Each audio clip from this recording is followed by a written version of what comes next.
운동도 다 마찬가지겠지만 정치야말로 자기를 낮추는 기술이라고 생각합니다. 자기를 낮출 때 유권자들이 정치인을 받아들이고 소통하고 사랑하고 신뢰할 수 있다고 생각합니다. 그동안의 정치인들이 너무 높은 곳에 서 있었다고 생각합니다. 자기를 낮추지 않았다고 생각합니다. 자기가 무엇인가를 가지고 있기 때문에 가르치려고 생각했다고 생각합니다. 오늘도 사실은 여러분의 말씀을 들어야 되는데 우선 그 말머리를 듣기 위해서 제가 가지고 있는 생각을 솔직하게 말씀드리고 여러분들의 말씀을 듣는 그렇게 소통하는 쌍방향의 실시간 쌍방향의 정치를 한번 보여드릴까 생각합니다. 지금 이 변화 시기 속에서 우리가 뭐를 준비해야 될 것인가? 학생들은 뭐를 준비해야 되고 지도자는 뭐를 준비해야 되고 국가는 어떻게 뭐를 준비해야 미래를 대비할 것인가 하는 문제와 관련해서 오랫동안 제가 고민을 해왔습니다. 2000년부터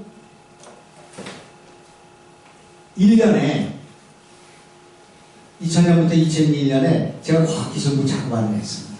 나이가 40대 초반이었어요. 그 이후에 나라가 어떻게 하면 잘 살 수 있겠는가? 나라의 신성장 동력은 어디에 있는가? 우리 국민은 뭘 준비해야 되고 우리 국가는 어떻게 해야 되는가 하는 문제를 줄곧 고민해 왔습니다. 그래서 얻은 결론은 그 세 사람을 포함해서 세계에 지금 혁신적 기업을 하는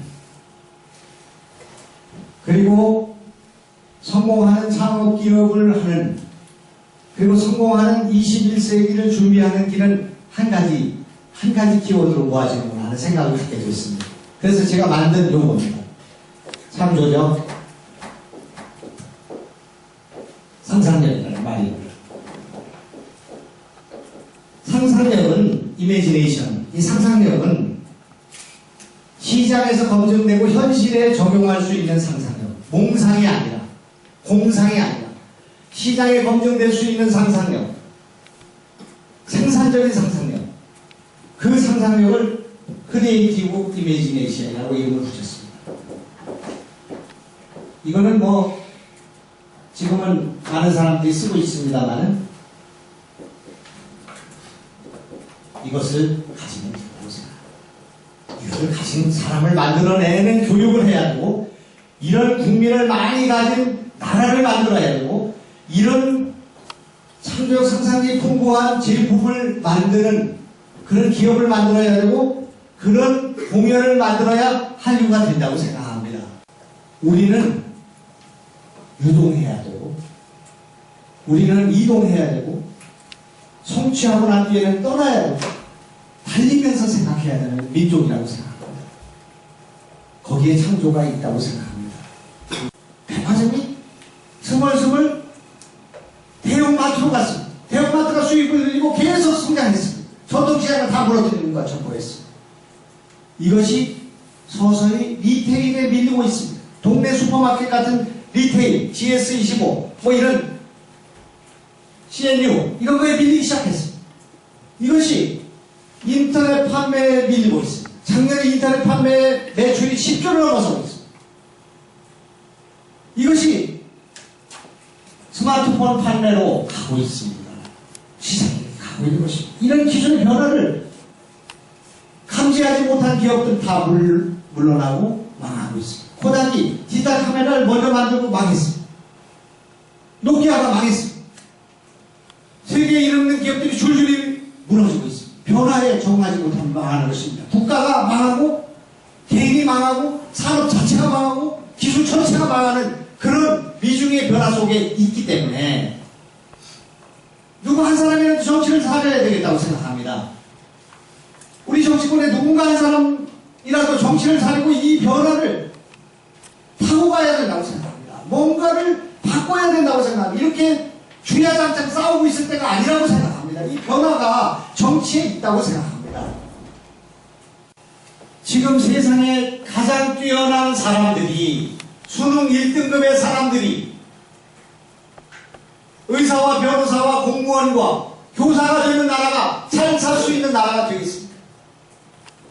의사와 변호사가 지난 100년 동안 다 1억 불도 벌어보지 못하는 이 나라 수능 1등급들의 영어 실력이 국제통상에서, 무역에서, 창업에서 아무것도 쓰여지지 않는 그런 의사와 변호사의 지난 40년 동안 인재들이 거기에 가는 의사방국, 변호사방국, 판사방국, 고시방국에 이 나라가 잘 될 수 있겠습니까?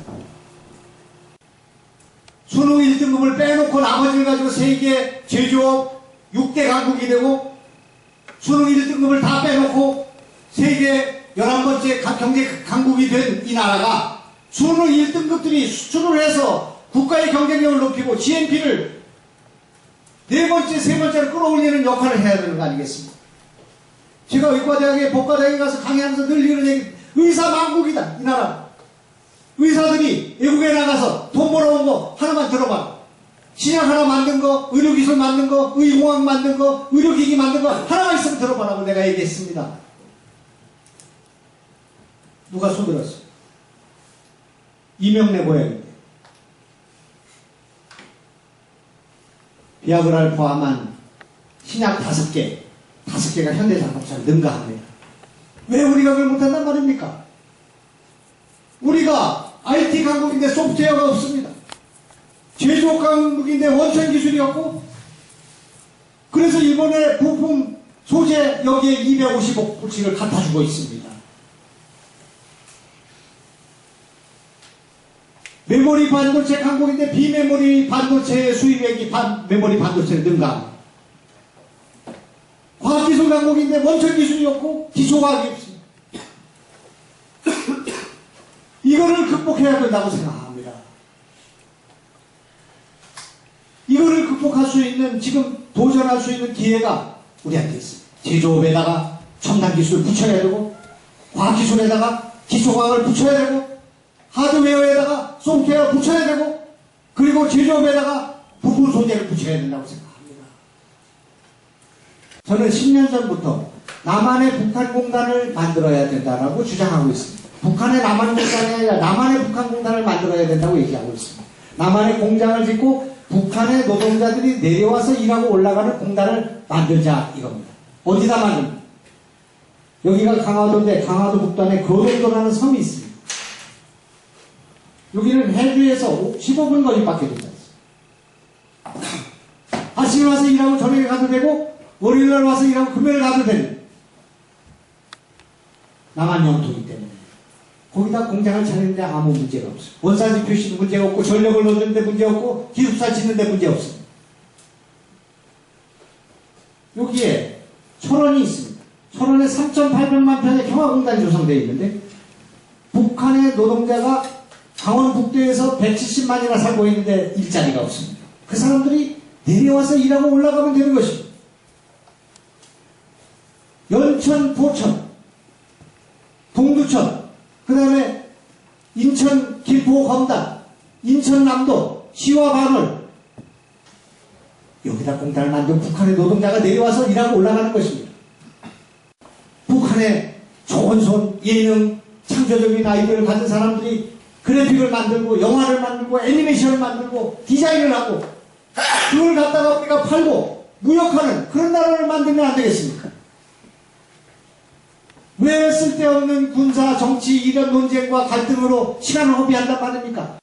한반도를 제조업의 벨트로, 휴전선을 굴뚝으로, 탱크가 서 있던 자리에 굴뚝을 세우는 것보다 더 평화를 만드는 방법이 어디 있겠습니까? 그렇게 해서 우리 젊은이들이 희망을 가질 수 있도록 나라의 국부를 창출할 수 있는 일을 정치가 해야 된다고 생각합니다. 지도자가 해야 된다고 생각합니다.